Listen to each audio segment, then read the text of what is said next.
Hey everyone, it's Mike Andes, and today we're doing a coaching call with a $3 million pole barn building company. We started small, just me working out in the field with my brother. But they're trying to figure out how they can do pay for performance for massive projects that take 4, 5, 6 weeks and are six figures, $100,000 plus. I guess I'm just not quite sure how to implement that. Let's go ahead and see how we can figure this out, and then the 3-phase approach to rolling out pay for performance and installing a culture of accountability, because right now he keeps seeing production slip and lower numbers in terms of efficiency. How much of this revenue comes from labor? We need to figure out that number. Let's see if we can turn this around. Give me a little bit of background. I know I went through your form, looked at your site and stuff, but maybe just give me a quick summary and then we'll jump right into it. Sure. First off, I just want to say thank you for all the content you put out. I've watched you for a few years and a lot of inspiration there. So appreciate that. And kind of feel like I know you, even though we never talked before. Absolutely. No, I get it. But we would have kind of got started and kind of part-time in 2016. I would have started the business full-time in 2018. Since then, we kind of started small, just me working out in the field with my brother. And then we hired employees towards the end of 2018 and kind of grew from there. Mostly kind of started in roofing, and then we kind of went over into building post-frame buildings just because there's a higher demand in our area for that. So that's kind of the biggest part of our in-house. We have two pool barn crews. We build, commercial buildings, some big, some small. And then we also have another side of the business for roofing now, which that is, we pretty much sub all that, if you know what I mean by that. We have a sales guy, and then we have crews that we sub that to. We're doing, with both of them together, we're right around doing about $3 million in gross revenue. That's what we did last year. I'm not sure this year if we're pushing for more than that, but we'll see. So I guess kind of, I listened to you talk about P4P quite a bit, and I've always kind of been interested in doing it that way. I guess I'm just not quite sure how to implement that into kind of in landscaping with smaller jobs. It seems like it'd be easier to do, but I guess the biggest problem is, let's say we have 10 guys on a project for 30 days, and there might be one guy that takes 4 days off over that time, and another guy takes 2 days off. You kind of get where I'm going with that. And, I guess I'm not sure how to work that out where it's even, fair for everyone. And the other thing is some guys been with us for 7 years and they're already getting paid a pretty good hourly wage. So, talking to them about, we're going to bring you down some because we're implementing P4P. I'm not sure how that would look. But I need to do something. Production went down a bunch in the past, seems like just kind of slowly, especially over the past 3 years since I've not, been on the crew, just keep going down, and it seems to continually just drop off. Yep. Cool. Yeah. So this is actually a big reason why we ended up having to switch from Excel to software, is the tracking for large projects. Mm-hmm. So when we actually implemented P4P, we were doing jobs that were $70,000 to $100,000. Since then, I've simplified so I can get completely out of operations. But when we started, we were still doing large projects that we'd be there for 3, 4, 5 weeks sometimes. And this was the biggest problem, is the big projects, because we need to keep track of how many hours everyone's worked on the job. So when the job gets completed and like, okay, done, then the software breaks apart all of the labor revenue according to how many hours that every person worked on the job. And that was just getting to become a beast inside of Excel to manage. And so the first thing I would say is, the question is, do you break out labor revenue or have budget hours on the job? So we don't have budgeted hours. We kind of have a set cost for our buildings. And everyone does keep track of how many hours they have on each job. So on their timesheets, they write down their hours. and then how many hours and what job they were working at. So we do have a pretty good idea of, let's say, John, for an example, he's worked on this job, 105 hours. We would have that. Yeah. So that makes it really easy. You could probably, assuming I'm assuming right now you're kind of just trusting that number. Once you start incentivizing them based on that number, that's when you kind of need to have like some sort of tracking on it. It would be geofencing or something like that. However, so this is a problem. So we have 5 guys that are Amish that work for us. So I don't know if you're familiar with them, but so they have flip phones. They don't have any type of smartphone. So we can't have them tracking in an app really. So it has to be on paper for them. The rest of the guys, would have smartphones that we could use. Yeah, you could even just make it where. So we've had this a couple times with crew members. We just had them text literally the manager whenever they're clocking in and out, because like I sound like I'm trying to get you to do the software, so I don't want to do that. You could probably do this in Excel because you're already having them track time on the job. The only trouble becomes like eventually the system can get gamed because they can just tell you, oh yeah, I spent 7 hours on the job when they only spent 6. So that's the part where I like to have tracking, but ultimately you could just make time cards manually. Right. So it'll take you 10 seconds, just like, okay, they clocked in at this time, they clocked out this time, and they spent so many hours at this job site. What we do now for the really big jobs is we actually create a project inside of P4P software. And then when they clock in, they can see the job and they can clock into it. So that's ideally on the app. For the folks that don't have the mobile app, I would just say, hey, look, like when you're starting at the job, I need a text message or at least just have the crew leader clock everyone in. That's it. Yeah. Yeah, they could absolutely do that.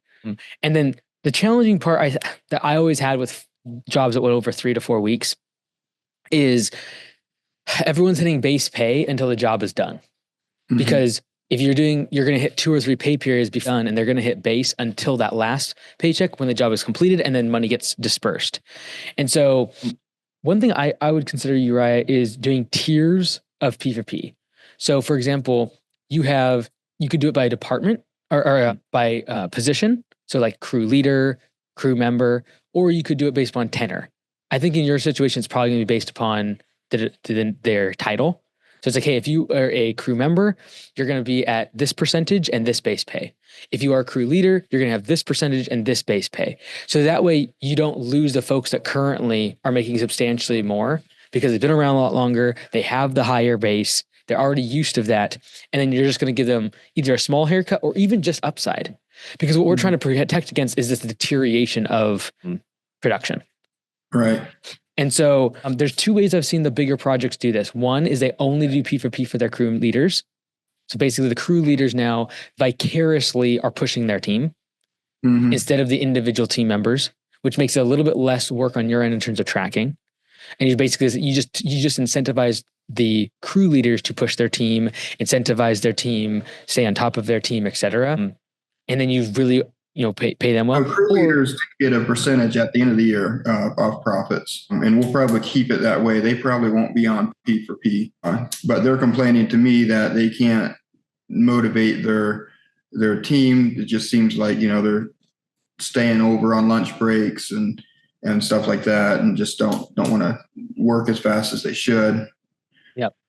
So if you look at last year, for example, do you know what your direct labor was last year as a percentage of revenue? Overall, I'm not sure I know a number. So we did track for a while on each job. And this is the thing, it just varied a ton. So we had some jobs where we were below 30%. And a lot of those were the smaller buildings that we would be there for a shorter amount of time. And it seemed like the bigger the project got, like we had one project, we were there for 3 months and labor revenue ended up being like 60%. Wow. So almost double. Yep. And it just varied a lot. It almost seemed, it really seemed like, some weeks that maybe the guys were just more motivated and Yeah. And some of that could have been my estimating. Some of that could be estimating as well. Right. Issues there, but estimating becomes a bigger bigger like risk with these big projects too, because Right. It's if you easier to lose miss, money. yeah, well, it's also a matter of like motivation around P4P, because if you misquit a 2 month job and then they know after 6 weeks that they're way over budget hours, the last 2 weeks they're dragging their feet like they normally would on an hourly Mm-hmm. job, right? So that like, estimating becomes a big deal. I would probably bake in some sort of like contingency if you completely obliterated an estimate, that they know that like, hey, I'll take care of you kind of thing. But I would be looking, okay, what is the percentage? And if you wanted to scale it up or down based on project job size, we need to come up with like how much of this revenue comes from labor. We need to figure out that number. Whether it be using budget hours or just forget about that. Just be like, hey guys, here's the amount of labor on this job. You all get a percentage of this. And then since you're already kind of compensating your crew leaders separately with profit sharing, I would probably just be like, hey, let's call it 25 or 30% we're giving to the crew. And now they know when they clock in the job, they're tracking time on that job. They, if they finish way early, they know they're going to get way more money. They need one or two of these bigger projects to go really right, and then make an Mm-hmm. extra $500,000 for them to really click and like, oh, this is going to work. And so what I would just make sure is that when you're going to start testing P4P with the crew, you'd have a couple projects that you know you're going to nail, like that are maybe a little smaller, that they are going to get some quick wins and immediately like, yes, this is going to work. Because especially when you have these size of projects, I've seen it where, so on average we usually say 25 to 30% efficiency increase on these big projects where they're stopping and starting and having lunch break on the same job site. We can see 40 to 50% increase in efficiency, simply because there's so much wasted time in like starting the day, ending the day, and then around lunch. Like it's crazy. Um, and so I would just be tracking the numbers without them even knowing about it at first. So I'd take one project. You can set it up inside of P4P software, like for the free month. Just set up a big project, like a 2 or 3 week project, whatever. Have all your crew in there. You can create time cards yourself, so you don't even have to talk to them. You don't have to like notify them. They don't have to have an account, nothing. You can just run the time cards, assign the hours each day to the project that they were working on, and then just run the math, and then be able to show and know with confidence, like, okay, they're making more money on P4P when they Mm-hmm. do a good job. And you usually know like, hey, they're crushing it versus like this one's falling behind for some reason. But yeah, like I think you So could definitely do it. a question. So I know, I think a little earlier you kind of pointed towards maybe not getting paid for drive time. How do we do that? So we live maybe out in the country. So we're driving oftentimes an hour and a half to these projects. They're a little farther away.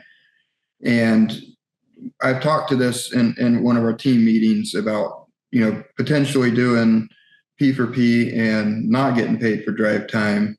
And some of them raised the concern, well, it's not our fault that if you get a job an hour and a half away, when, now we got to have 3 hours of unpaid time every single day, when we would get, the same amount of money if we were working, half an hour away. So I don't know. And I think that's a fair point. I'm not sure that I cannot pay them for having to drive to these far projects. Yeah, great point. So I would try to disassociate yourself from whether or not they're clocked in or out. Because you could just say, because right now I'm assuming they're clocked in for drive time. Mm-hmm. So say, hey guys, you're still going to clock in for drive time. I could care less, because what we're doing is we're giving them a percentage of labor revenue, right? Yeah. So let's just say on a project there is $10,000 of labor revenue and then $15,000 worth of materials, et cetera. They're making, let's just call it a third, $3,333 on this job. They can clock in when they're driving. I don't really care, because all that's happening is we're tracking their clocked in time. That's their base pay multiplied by how many hours they work, and then we're tracking P4P. And so I want them to just focus on getting the job site and getting the work done, so they can get P4P higher than their base pay. Yeah. As long as they're making above base pay, I don't care if they're clocking in and out when they're driving. I don't care when they're clocking out when they're at a job, if they're dragging their feet. I don't care. So I guess I like that, kind of what I was thinking. So my idea was just to kind of set up, so like for our sub crews, we just have a set amount that say for this job, 10-5, and they go do it. So I thought about doing the same thing for our in-house crews, that say, we have a $100,000 project. We're figuring 30,000 in labor. We tell them, we have $30,000 here that's going towards labor. We're going to pay you an hourly rate. And then whenever you get finished with the project, whatever's left, you get as a bonus. And I was figuring that we would, instead of giving higher percentages, now I'm open for advice, kind of a question here. I was thinking for the higher performers on the crew, we would just keep their hourly wage higher, and the lower performers, we would just keep their low hourly wage lower, and then they would all split the profit at the end evenly. Yeah, you could definitely do that. Just like, hey, like this is the challenging part with this is you're not incentivizing people to necessarily go faster individually, because now they have this collective bonus they all tap into. But it could definitely be something that's lower lift. So, for example, you say, hey, there's $10,000 worth of labor revenue. At the end of this job, if everyone's combined pay is only 8,000, you're getting paid 10,000. Because ultimately, what P4P is doing, anyways, like you're already setting, this is how much I'm paying everyone in wages. If you go faster and you get done sooner, you're still going to get this amount. So that would definitely be an option. It's just like make it very simple and be like, hey, because I'm assuming you already track the direct cost in terms of labor on each project. So you say, hey, we're assigning $10,000 worth of labor revenue on this job. If you just get it done sooner, cool, you're getting 10,000. And then they're just incentivized to go quicker. There's a few dynamics where that starts to get a little hairy. You don't have as many problems with things like callbacks and yellow slips, or shop maintenance, et cetera. Those that's where it starts to get a little bit hairy on that side, because you'll need to keep track of that somewhere. But like you don't have daily maintenance on equipment, oil changes, stuff like that. Like they're usually, I'm assuming, just showing up at the job site and working. So I think that would be like the first step. Is like, hey, let's just assign a certain amount of labor revenue to a job. I would do that on the lower end than what you currently, like, don't go too high on that, because if you have to bring that number down, you'll have a revolt. So if you're like, okay, I'm very confident we can be at 25%, put that number out there and say, hey guys, you're all going to get paid exactly what you're currently doing, nothing changing. But if you beat this number, you're going to get paid this number. Would you drop their hourly rate from where it is now, or leave it the same? You could leave it the same if you're doing it this model and saying, hey, look, on this job, we have $10,000. If you guys, we're going to keep track of all the wages. Now, this is where you're going to get a little bit hairy on this one. If you don't have some sort of system around how everyone's getting paid hourly, because they're going to eventually want to know these numbers. We're like, because it's now coming out of their bonus, right? So if Billy Bob is making $10 more an hour than me, I can now see it. The wages are a lot higher when I just do the math of how many hours I was on the job. So you might want to just have, at least there's some sort of a system around base pay. I would still recommend that. But you could just do this as a pool, like what you're saying. It could completely work. In our industry, it won't, because we have maintenance, shop time, a lot of other like callbacks every day, things like that. But when you're doing big projects like this, it could definitely work. And it's super simple. You don't have to change their compensation. You don't have to change the way they clock in and out. You just simply are now giving them a target to say, hey, this is what we're assigning in terms of labor revenue on this estimate. And if you guys get the job done sooner and we only paid $8,000 in wages, we're going to give you the extra $2,000. It's going to split evenly between the team. That's easy. So I guess my concern with that is right now that, say, like I said earlier, we have one job that maybe was 30% labor cost. The next one was 60% labor cost. And so we kind of average that out. We make better on some, it kind of helps for this job. So if we keep their wages the same and they're making, let's say they make some on this job, now I don't have any money left over from this job to cover this job. Yeah. So I would just make a system for your estimating that when you go to them and tell them that dollar figure, you've already calculated what that percentage needs to be. So on the big projects, okay, maybe 50% is what I'm now. Okay, guys, now it's 12,000. It's not 10,000, right? So I would create a better estimating system so that when you give them the jackpot, like I would create some sort of like a name around it. Hey guys, this is the labor pool. This is the wage pool, whatever it is for this, like the target for the job. If we beat it, you guys still make this. There's only upside now for them. You're going to get some people that don't get motivated by that because there's no downside. But usually high performers love that. Like, just if you just give them upside, they'll be like, great. If I can make an extra $4 or $5 an hour just by hustling the next few weeks, great. There will be some people who are like, hey, I like my base pay. I'm not going to work harder.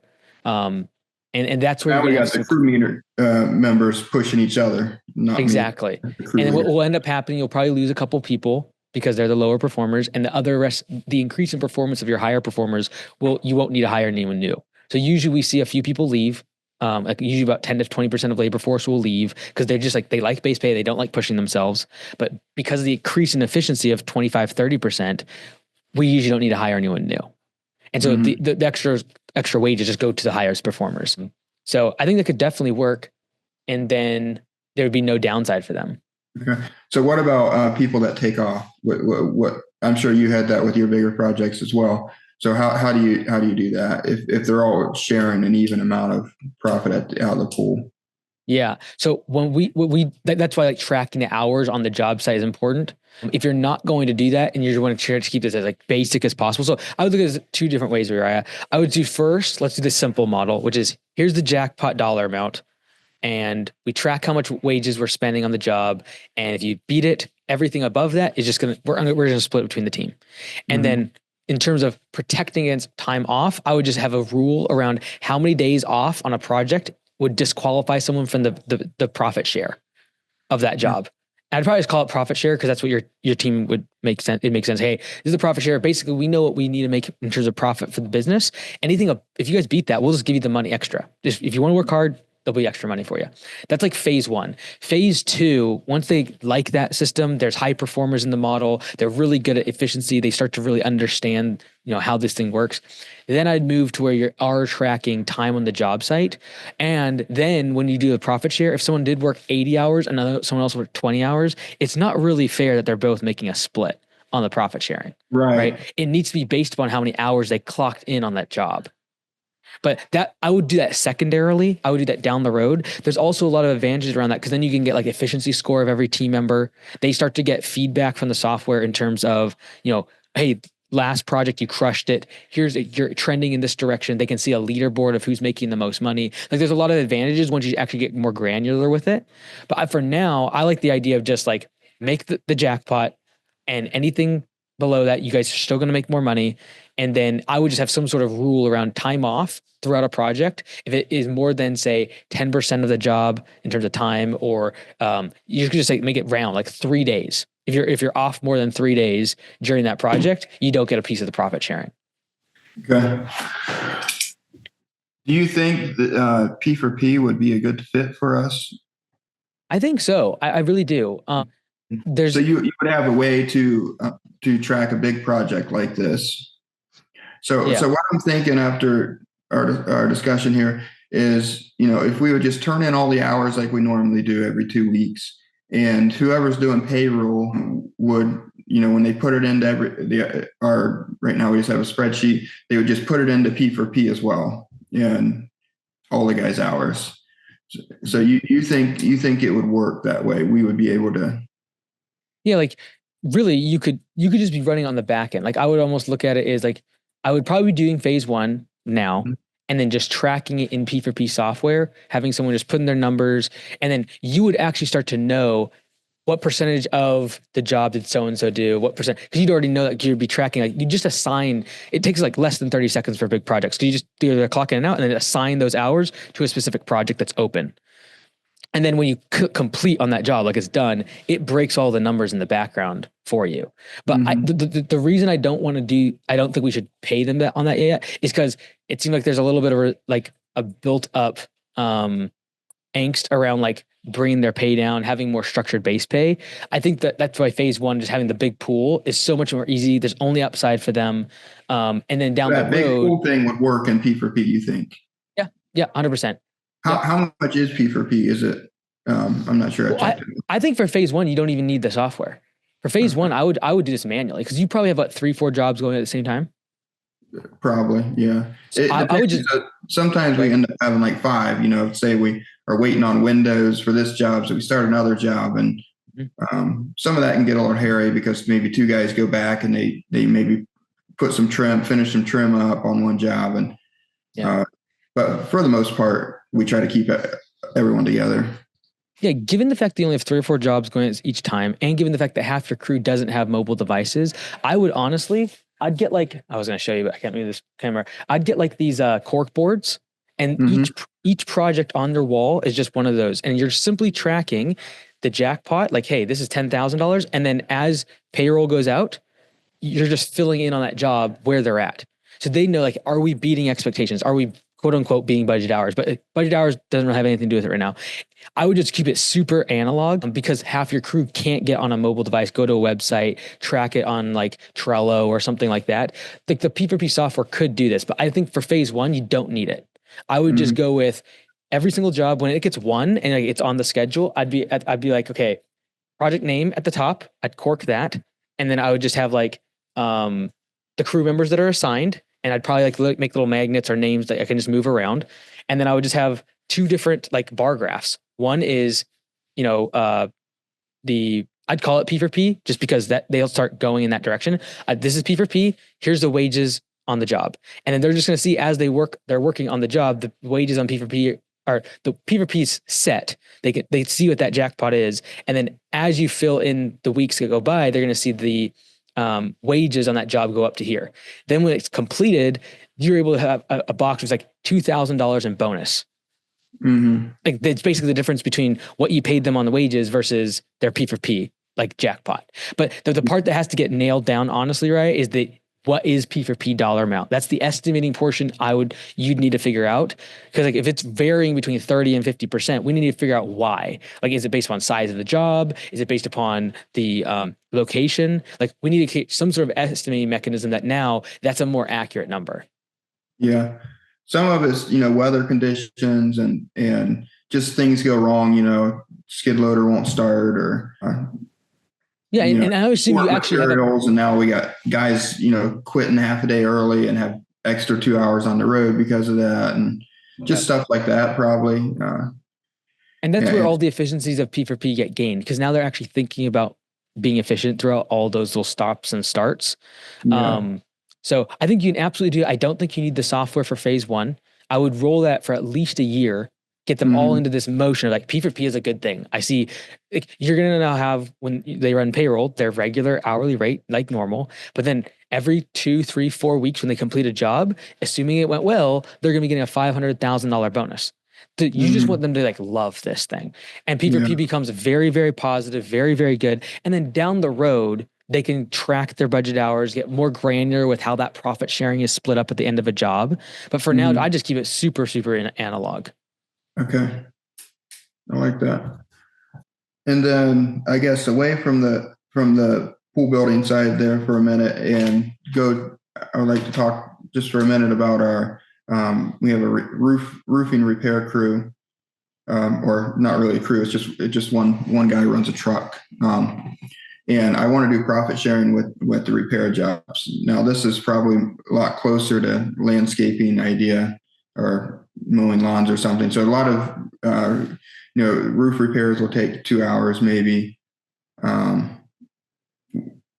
roof tune-ups and stuff like that. And I guess I'm debating if I should give him a profit.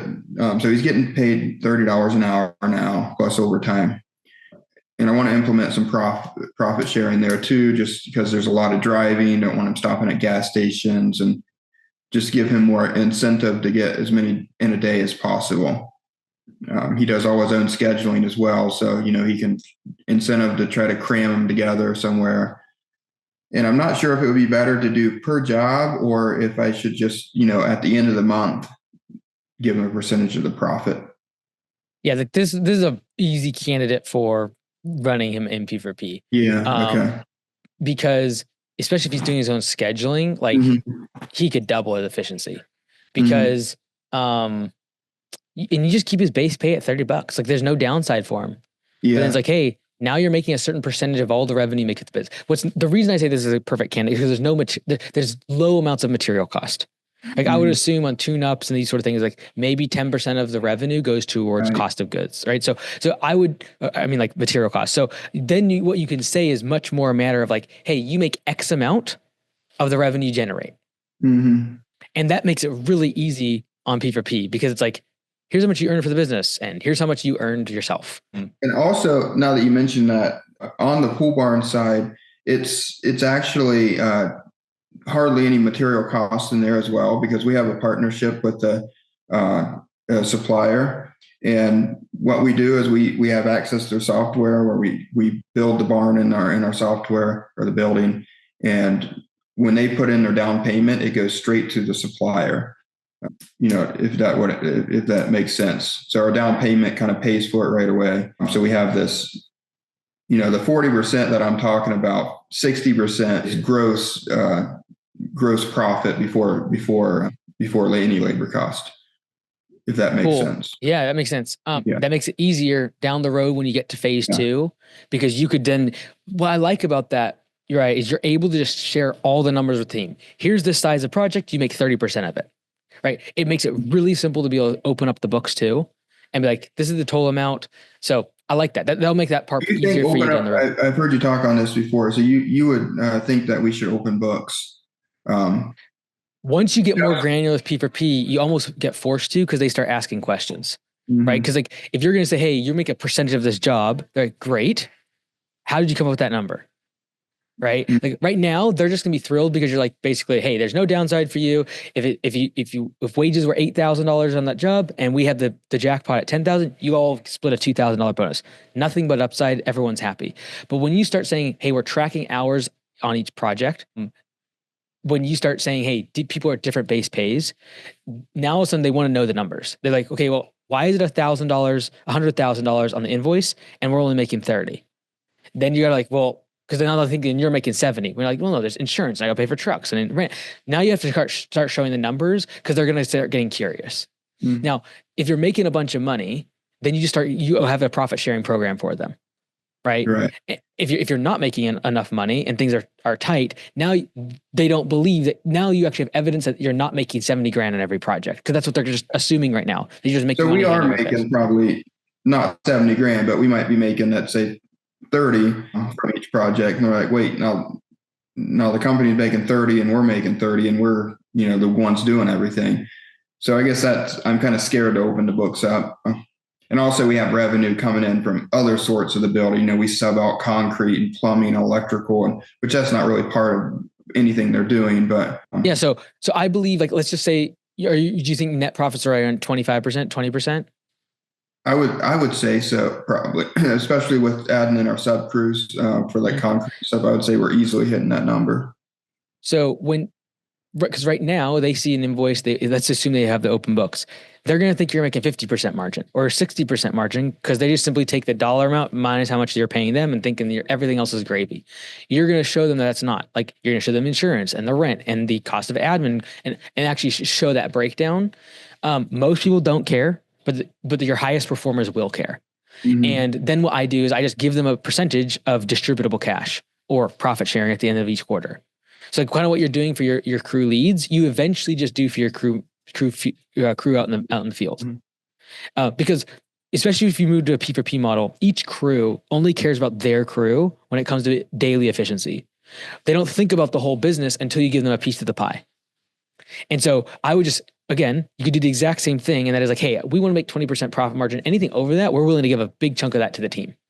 And then you just start incentivizing it based on that. That way they actually still want you to make more money. And now every single day they're rooting for the business to make more profit because they get a piece of it. So it is a mind shift. And I would do this in like phases. I'd do like phase 1 is what we've talked about with the jackpot on big projects, nailing your estimating system. How do we actually get accurate on that labor revenue? Phase 2 is we actually do track the hours of every crew member on the job site, so that profit sharing split is much more accurate. Phase 3, and I think this is literally a 2 to 3 year kind of rollout. Phase 3 is we open up the books and we actually share the numbers with the team, because that's when the culture will change. Because now they actually understand that them driving further costs the business more. Them having downtime really does cost, because they see the numbers. And I would then have had profit sharing inside of that for the team. And once you get there, Uri, that's when a business can start to run without the owner, because everyone's thinking like an owner throughout the day, right? And that's why you see the degrade in production as you get out of the field, is because no one's thinking like you were. Right. It's like I've always said, like, in order for someone to think like an owner, they need the compensation of an owner, P4P, but they also need the information of an owner. And that is knowing what things cost, knowing how things affect the business's profit and loss statement, and then caring about the bottom line. Because I want them to see another crew being lazy and be like, hey, what's up with that? Like, that's affecting my profit sharing. Someone else Right. breaking stuff, like being negligent with equipment. Hey guys, like, what are you guys doing? So that's really when people start to run the business in a way that you could actually like walk away from it and they still care. Mm-hmm. So eventually get to the place where you can pay everyone off the bottom line. Mm-hmm. Yeah. And you can even have benchmarks like, hey, anything over 20% goes towards the profit sharing program. And in that profit sharing program, they get a good chunk of it, like 25 or 30% or whatever. Like you could figure that part out later. But for now, it's just like, I would just go through the phases. So like everyone just like, first you need them to love P4P. And that's why we're only giving them upside. We're not going to go anal about them tracking. Nothing changes in terms of their day to day. There's literally just going to be boards on the wall, and they're going to see P4P versus how much wages went to the job. And they know that if P4P is higher than wages at the end of the job, they're going to make a bonus. And we're going to call it P4P, so they start to fall in love with it.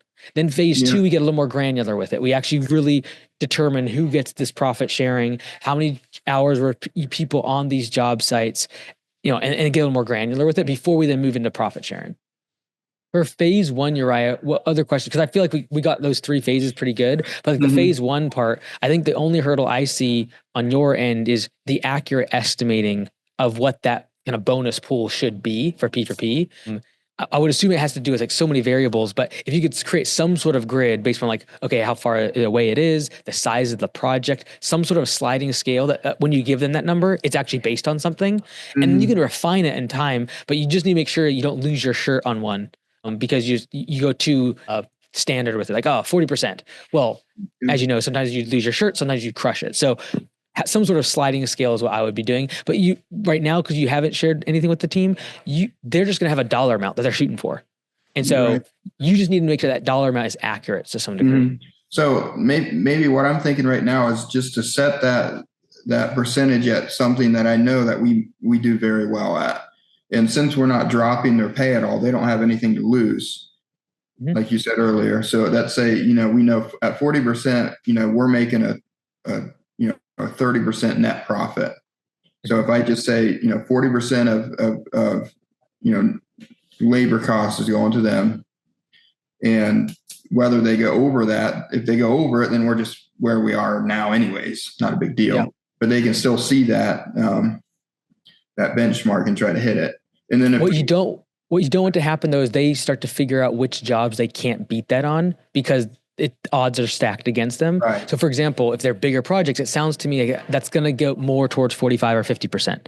So I would probably, if I was you, have determined 3 different percentages. Because again, right now we're not sharing the percentage with the team. You're just literally getting them a dollar amount. So like right now we can keep this pretty rough. And so if you want to do like say 35%, 40% and 45%, and okay, what are the variables that make this a 40%, 35% or 45% job? Maybe size, service area, whatever. Like keep it as simple as possible, but that way it becomes more accurate because you just don't want it to be where like they see a big job and like, there's no way we're doing 40%. Like let's just work slower, guys. Like we're never going to hit it. Yeah. So that's a good idea. So just give a dollar amount. And we could even put it on our screen and then just as they can see their wages getting taken out of it and to kind of see what they have left. Yeah. Yep. And then you celebrate whenever a job gets done, like on their team chat or if even on the wall, like on each project, I let it sit on the wall for a week or two after completion. It was just a massive bonus amount because it could be $2,000-$3,000. They start to just see like, oh man, every project people are making thousands of dollars. And then when jobs go bad, they're going to actually want to know why. Like, why does that go bad? And then they actually have reasons like, oh, like, yeah, we broke this piece of equipment. We have to wait on this other subcontractor. They start to actually figure some of this stuff out because it affects their paycheck. And you're going to get really sharp on your estimating by doing this too, because they're going to like push you in that direction. They're going to start getting on my case. Yep. Which is good because down the road, when you hand off estimating, you want that perfect tension for the estimator of like, I want my crew to make money and I need to close this job.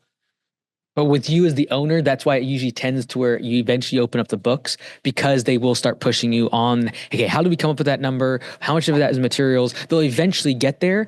But I think for now, by like protecting their base, you're giving them no downside whatsoever. They'll just be looking at the board and like, hey, like, how can we beat this? Like, and then what's cool, Uriah, is when it starts becoming like, they want to know, for example, if someone asks for an increase in pay, in base pay, you just be like, hey, look, here's how last week so-and-so made $50 an hour.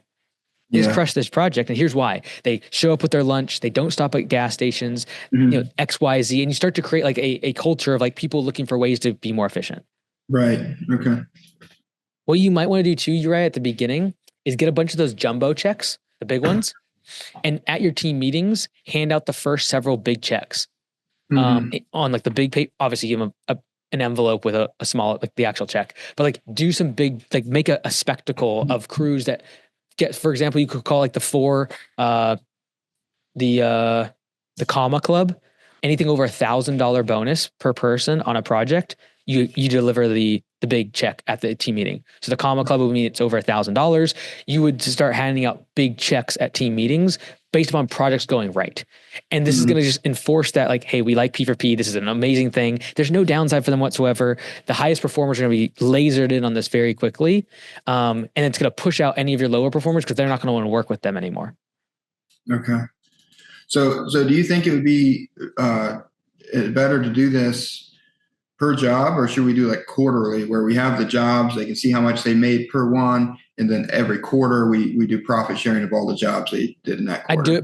I do it per job. The closer I can get pay to the performance, like the reason I call it pay for performance is I want pay as close to performance. By doing it quarterly, you've lost them. That's why, like, most frontline teamers are not thinking about quarterly benefits or they're not. They're thinking like, what can I do in this job? And if you incentivize me in 3 months based upon what I'm doing today, I don't care. But if I know, hey, this is a 2-week job, and if I hustle now, I'm going to make an extra $1,000 in this pay period, they're hustling. That's why I like the idea of having the projects on a cork board in the office. I'd have like the project wall, name of the customer, P4P, which is your big bonus pool, wages. You'd have whoever's doing your payroll filling in that each pay period as it goes up. They will walk in every day and be looking at that board. Yeah. Okay. Let's see if I have any other questions. I think that's the main questions that I really had. And I think once we implement that, I think I'm hoping it'll make a big difference in efficiency. Cool. So I think for phase one, it's like nailing the estimate kind of grid matrix. Second thing is figuring out a policy around people taking time off and what that does to their profit sharing. You could potentially do like, hey, kind of like 3 strikes you're out. Like, hey, if you get 3 days off during a project, you're disqualified from the profit share. If you have 1 or 2, it's like 50%, or it's like there's a cutout. That way, you get guys really focused on getting projects done. So percentage of total time on the job. So let's say we have 1,000 clocked hours total on the job, and whatever percentage they take off, that's maybe the percentage less that they'll get out of the pool. You could do that, but that's going to require tracking every single day. That's what I think phase 2 is going to be. Okay. Phase 1, I'd keep it really simple. Really simple. Yeah, I'd really, really keep it basic. And it's basically, if you miss days throughout the project, you either miss it or a percentage comes off. Like if you miss 1 day, you get 50% off. If you miss more than 2 days, so like 3 days, you're disqualified from the profit share at the end of the job. I'd keep it super basic so they don't have to track anything. There's no requirement of... That's going to keep them from taking as many days off. Yeah. Exactly. And then what they'll do is they'll try to get jobs done so they can go on vacation. They're like, hey, like, guys, let's get this done. So I want to leave later this week. Next week. And they'll get stuff done more. Yep. I like that. Yeah. I appreciate because time off between jobs is so much better than time off middle of jobs. It slows the whole crew down. And they'll start to plan things together. They're like, hey guys, I want to take next week off. Let's get this job done. And then we'll all take it off together. So, yeah. Okay. Yeah. I would say if you do like say 6 months, Uriah, on that phase 1, once you hit getting towards phase 2, you're like, hey, I'm ready to kind of start getting more granular with it. Maybe book a call with the support at P4P software, take the free month trial, and then run a few projects through it. Because you can just set it all up on the back end. And then you're going to get like a whole nother layer of information once you start doing it more granularly. And then from there, you can work on that aspect. Okay. Yeah, I think we'll do that. The main thing, I probably would have already got the software. I just wasn't sure how. I guess in my mind, I'm thinking mowing jobs. They're there for an hour. They can see that they have 600 hours on the job. And I was having a hard time seeing how that would work with ours. But talking to you, it seems like it would work. There's a bunch of stuff we've done for big projects. So for example, like we've made it now where you can create a project and then assign people to it. So that way when they clock in, they already see the job and they clock into the job. So you don't even actually have to assign hours each day. They already like the hours are going towards the project. At the end of the job, you literally click complete and it does all the math for you. But I don't think it's needed right now. I would wait to kind of get the culture pushing towards P4P before I would make that change to where like you're really getting granular with it, especially because half your crew doesn't have smartphones. It adds another layer of complexity. So I think right now we give them only upside. We get better estimating in this process before we start getting more granular. We need to kind of nail that estimating process down too. Okay. Yeah, I think that's going to help me.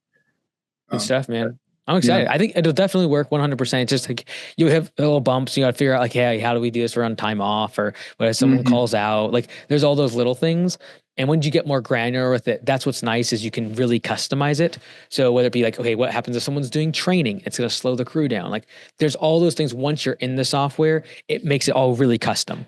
For now, just make it really big buckets, get them involved in P4P, and then they'll actually pressure you as time goes on to get more granular because they're like, this isn't fair. He worked only, half as much time on this job and he's making the same split. Like, it'll eventually just kind of require more granular tracking. But for now, you're not giving them any downside. So it's just like, they should be happy. It's a win-win for them. Yeah. Yep. Okay. Sounds good. Is there any way you could send me this recording? That way I can go back to it. Yeah. Maybe I'll get it to you by the end of today. Yep. Absolutely. Okay. That'd be awesome because I like to go back through and take more notes. You got it, man. I appreciate it. You got it. I think it's helpful. Good stuff. Well, we'll stay in touch and hopefully, in 6 months we can look back and phase 1's behind us. But best of luck to you, man. That sounds good. Appreciate it. Thank you, Mike. You got it. Take care. Have a good one. Bye.